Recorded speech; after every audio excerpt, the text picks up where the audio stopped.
글로벌 증시에 영향을 주고 있는 주요 이슈들 살펴보는 굿모닝 마켓 인사이트 시간입니다. 오늘도 로제스타 투자자문 최진석 포트폴리오 팀장 함께하겠습니다. 어서 오세요. 안녕하십니까? 네, 안녕하세요. 뉴욕 증시가 우한 폐렴에 대한 불확실성을 좀 뒤로 한 채 오르고 있긴 한데 상승 탄력이 꽤 제한되어 있어요. 지금 우한 폐렴 상황은 어떻게 되죠? 지금 보면은 증시가 이 폐렴과 관련된 그 종목들 아니면은 기업 섹터에 따라서 움직이고 있거든요. 네. 그러다 보니까 말씀해 주셨듯이 좀 오늘 반등에 대한 기대감을 좀 키우다가 지금 상승 동력이 좀 약화가 된 상황입니다.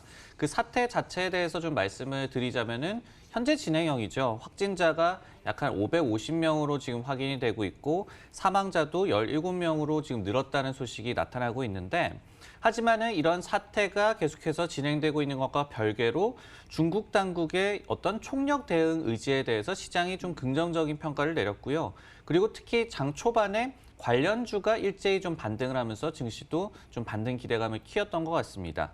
근데 반면에 또 나중에는 우한에 대한 어떤 여행 제한이라든지 이런 조치들이 물론 이 병을 좀 막는 데는 도움이 되겠지만은 여행 관련주라든지 이런 기업들에게는 또 악재로 해석이 될 수 있기 때문에 그렇겠네요. 이런 기업들의 주가가 다시 한번 좀 반락하면서 증시도 지금 상승 동력을 좀 잃고 있는 그런 상황인데요.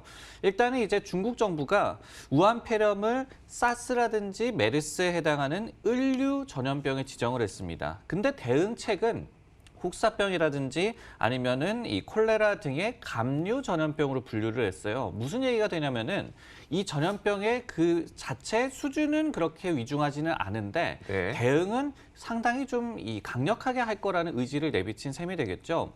그러면서 이제 정부가 모든 단계에서 격리 치료라든지 보고를 요구할 수가 있고 그리고 치료를 또 강제를 할 수 있고 이런 부분들의 장 초반에 좀 긍정적인 반응이 나타났던 건데 트럼프 미국 대통령 같은 경우에도 사태 해결과 관련을 해서 시진핑 중국 국가주석을 신뢰한다라는 발언을 정했고 그리고 미국 내에서도 확진 환자가 발생을 했기 때문에 어제장에서 좀 불안감이 증폭됐던 건데 이것과 관련해서도 현재 상황을 완전히 통제 가능하다고 자신을 했고 미국 이제 질병관리센터 CDC 역시도 미국의 확진 환자가 이 리스크를 그다지 크게 지고 있지는 않다. 이 대중에 대해서 어떤 크게 좀 영향을 끼칠 만한 그런 상황은 아니다라고 얘기를 한 것이 일단 어제 좀 하락세에서는 반등을 하는 계기가 됐던 것 같습니다. 그러니까 정리를 해보자면 이 전염 그리고 확산 이거는 정말 통제 가능하다. 우리는 더 이상 확산되지 않도록 좀 막을 수 있다. 다만 결국 이걸 막는 건 어쨌든 사람들이 안 움직여야 되니까 여행이나 이런 건 못하게 되니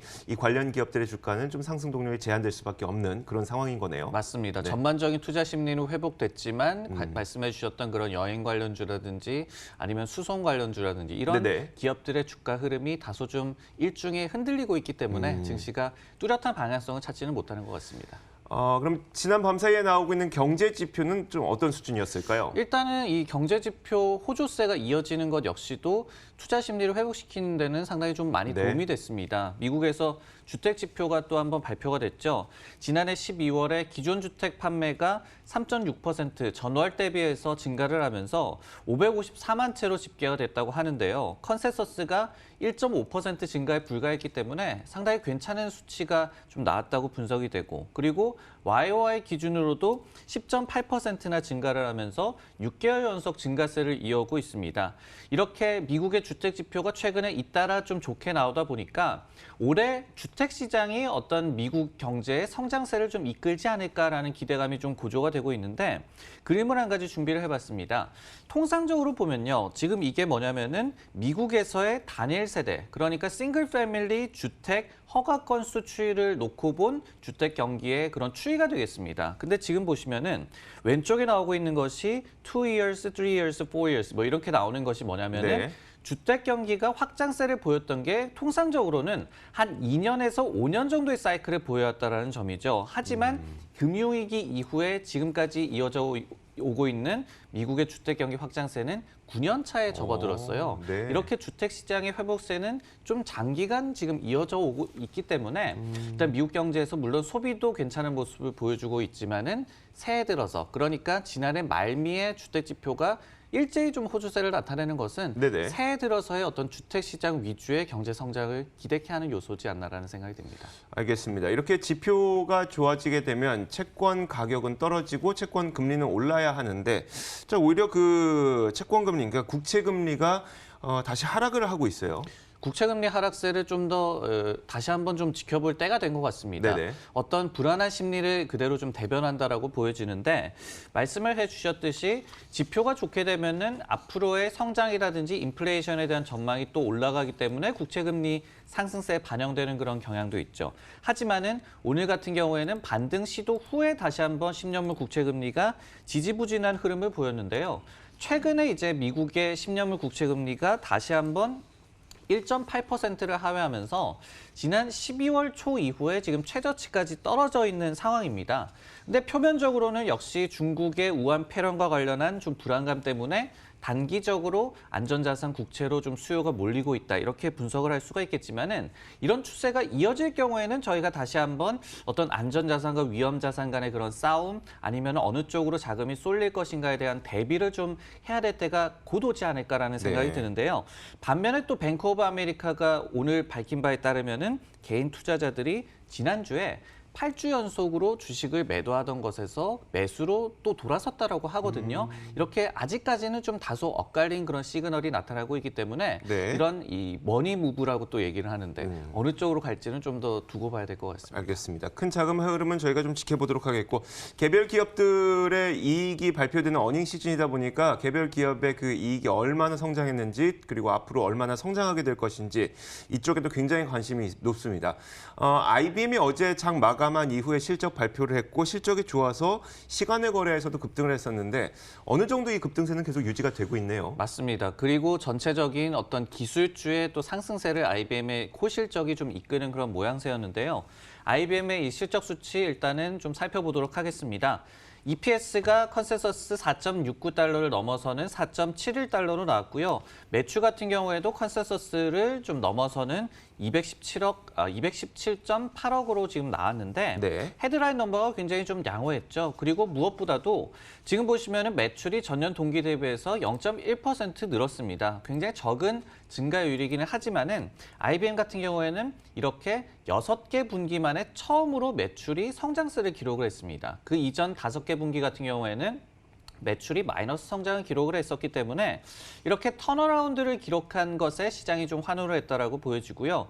그리고 또 한 가지는 IBM 같은 경우에도 지금 클라우드 매출 비중이 한 30%를 넘어선 변모를 좀 꾀하고 있는 기업입니다. 근데 이런 가운데 이번 그러니까 지난해 4분기의 클라우드 매출도 지금 그래프에서 가장 오른쪽에 나오고 있는 막대 사상 최대인 68억 달러로 나왔거든요. 그러면서 4분기의 전체 매출에서 차지하는 비중이 31%였고 그리고 19년도 전체로 보더라도 비중이 27%로 클라우드 기업으로의 변모 과정이 굉장히 좀 순조롭게 진행되고 있다는 해석이 나올 만한 그런 결과가 나왔습니다. 여기에 IBM이 또 2020년도 가이던스도 EPS를 최소 13.35달러를 기록할 것으로 예상을 했는데 컨센서스가 13.29달러였기 때문에 이 역시 또 상회를 했다. 좀 좋은 결과가 나왔기 때문에 IBM의 주가가 좀 모처럼 많이 급등을 했고 기술주의 네. 또 호조세도 이끌어냈습니다. 참, IBM이 이렇게 급등한 게 참 기분 좋을 수밖에 없는 게 작년 연말부터 해서 지금까지 한동안 횡보 주가 흐름을 계속 보이다가 최근에 네. 이제 올라가는 거잖아요.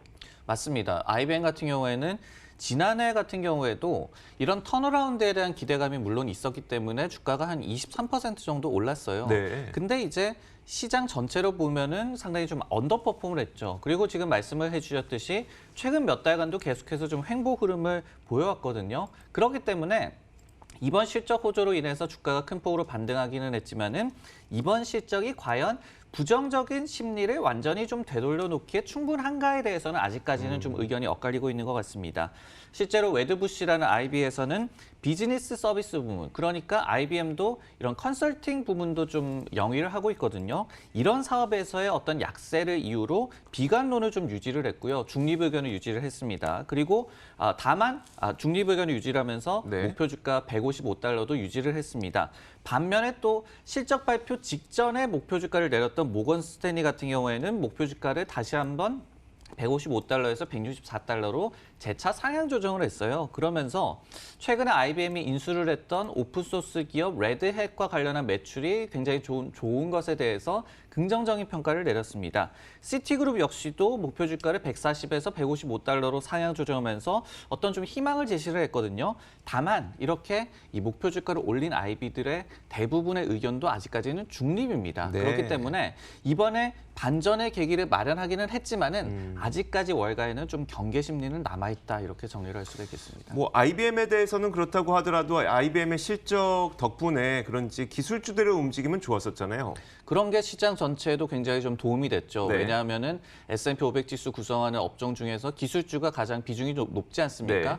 그러다 보니까 오늘 기술주가 11개 업종 중에 가장 좋은 흐름을 보이는 것이 시장에도 굉장히 좀 큰 도움이 되고 있는데 실제로 이제 IB들에서도 좀 긍정적인 투자 의견을 기술주에 대해서 내리고 있었습니다. 예를 들어서 크레딧 스위스 같은 경우에는 현재 기술주의 PER이 28배 정도인데 2000년도 닷컴 버블 당시에 한 5, 60배에 비하면은 상당히 좀 양호하다라고 얘기를 했고요. 그리고 바클레이즈 역시도 IT 기업들의 긍정적인 실적 모멘텀을 기대한다라고 또 얘기를 했습니다. 네네. 이런 부분들이 일단은 오늘 증시에서 투자 심리가 또 많이 회복된 그런 원인으로 분석되고 있습니다. 알겠습니다.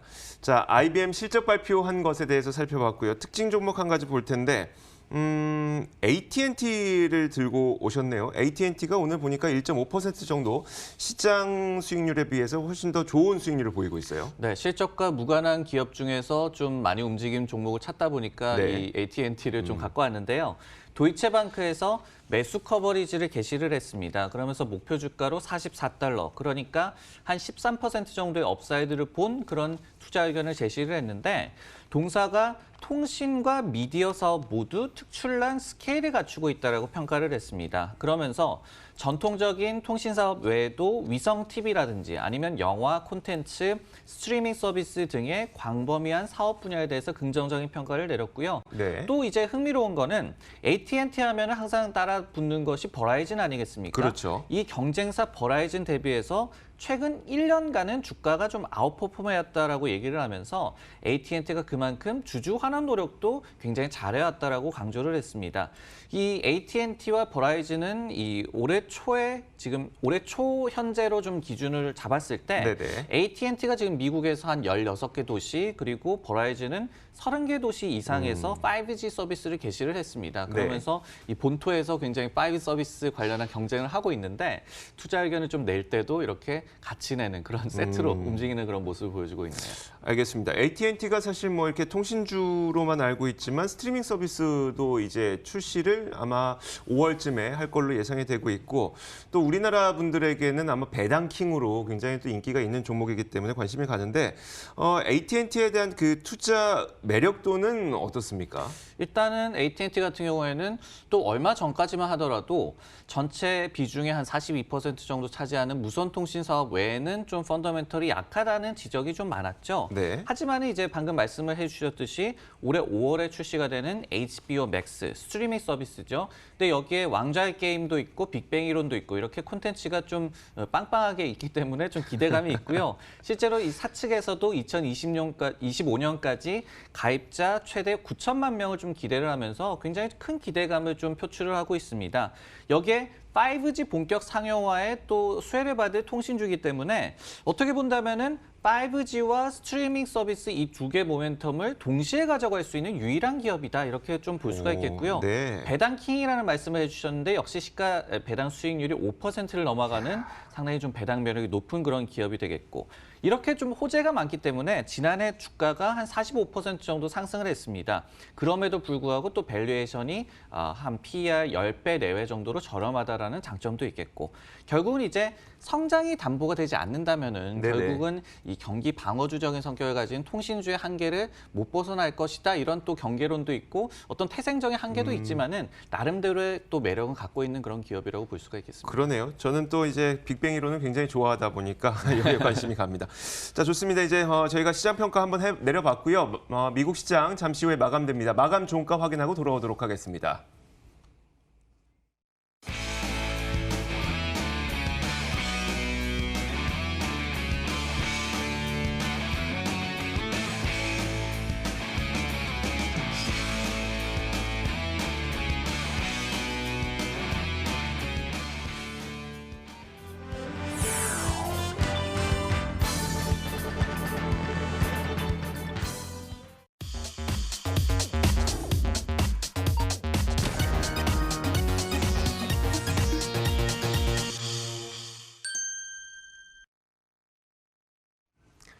자, 1월 22일 수요일 미국 시장이 마감됐습니다. 미국 시장이 장 후반까지만 하더라도 3대 지수 모두 상승으로 마감할까 싶었는데 지금은 약간의 혼조세로 마감이 되고 있는 것 같습니다. 각 지수별 움직임 살펴보도록 하겠습니다. 다우존스 산업지수의 움직임인데요. 지금 낙폭은 많이 줄이긴 했습니다만 결국은 약보합권에서 마감이 됐습니다. 29,186.41포인트에 마감이 됐는데 아무래도 이제 다우지수의 경우에는 보잉의 주가 흐름에 큰 영향을 미칠 수밖에 없고 보잉이 오늘 장중에 낙폭을 줄이면서 다우지수도 함께 낙폭을 줄였거든요.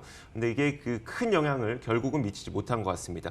자, 이어서 나스닥 지수 한번 살펴보도록 하겠습니다. 자, 나스닥은 0.14% 강보합권에 마감이 됐습니다. 9,383.77의 장을 마쳤고요. 가장 상승 탄력이 컸던 게 나스닥 지수였습니다. S&P 500 지수 살펴보면요.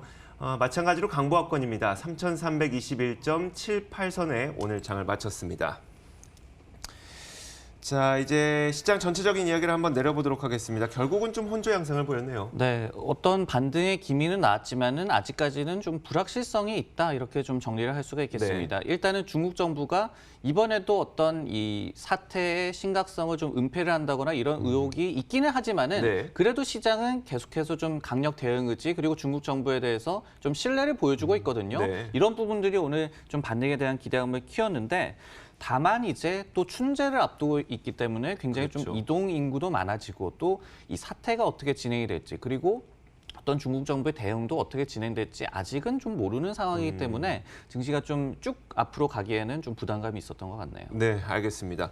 자, 이렇게 혼조 양상을 보였지만 그 가운데서도 개별 종목별로는 꽤 큰 움직임들이 나타난 종목들 많았습니다. 이 종목별 저희가 지도를 펼쳐놓고 한번 살펴보도록 하죠. 네, 우선 넷플릭스에 대한 얘기를 좀 안 할 수가 없겠죠. 역시 어제 장 마감 이후에 실적을 발표를 했는데 실적 발표 이 결과에서도 굉장히 좀 엇갈린 그런 결과가 나왔습니다. 좋았던 점, 나빴던 점이 굉장히 극명했죠. 우선 좋았던 점은 해외 가입자 수 증가세가 굉장히 좋았습니다. 그리고 이제 자체 콘텐츠에 대한 반응이 굉장히 좋았음이 좀 입증이 됐는데요. 반면에 이제 미국에서의 가입자 수 증가세는 역시 컨센서스를 하회를 했고 그리고 이익 수치가 좋기는 했지만은 약간 일회성 요인이 있었음이 좀 밝혀졌고 여기에 또 콘텐츠에 대한 투자를 많이 하다 보니까 현금 흐름이 앞으로 좀 크게 개선되기 어렵다라는 해석들도 나오고 있고 그만큼 좀 이 혼조 양상이 좀 나타나는 그런 결과가 나왔는데 주가 같은 경우에도 어제 이 장마감 이후에 시간의 거래에서는 좀 상승을 타더니 오늘 장중에는 이렇게 하락세를 결국은 기록을 했습니다. 역시 혼재된 그런 양상에 대해서 좀 경계감을 시장이 나타내는 것 같고요. 노무라가 넷플릭스의 이번 실적이 불과 배어, 그러니까 강세론자, 비관론자 모두에게 좀 할 말을 할 수 있게 해줬다 이렇게 얘기를 했는데 좀 정확하게 정리를 하는 것 같습니다. 그리고 또 개별 종목 가운데서 SC로드의 주가가 2% 이상 좀 급락을 했는데요. 시티그룹에서 밸류에이션이 좀 너무 많이 올라왔다라고 얘기를 하면서 좀 부정적인 의견을 낸 것이 영향을 끼쳤습니다. 그리고 또 보면은 보잉이 일단은 낙폭을 그래도 좀 줄이면서 이 장을 마쳤거든요. CEO가 이제 당국의 승인이 이루어지기 전에는 생산을 다시 한번 재개할 수 있을 것이다라고 바라는 것이 좀 도움이 됐는데 역시 이제 보잉의 주가가 좀 빠지다 보니까 GE 같은 기업들 이런 엔진을 또 납품을 하고 이런 산업재 기업들이 동반 하락한 것은 역시 시장 입장에서는 좀 좋지 않은 영향을 끼쳤습니다. 네, 알겠습니다. 자, 이렇게 저희가 1월 22일 수요일 미국 시장의 마감 종가까지 확인해봤습니다. 지금까지 로제타 투자자문 최진석 포트폴리오 팀장 함께했습니다. 고맙습니다. 고맙습니다.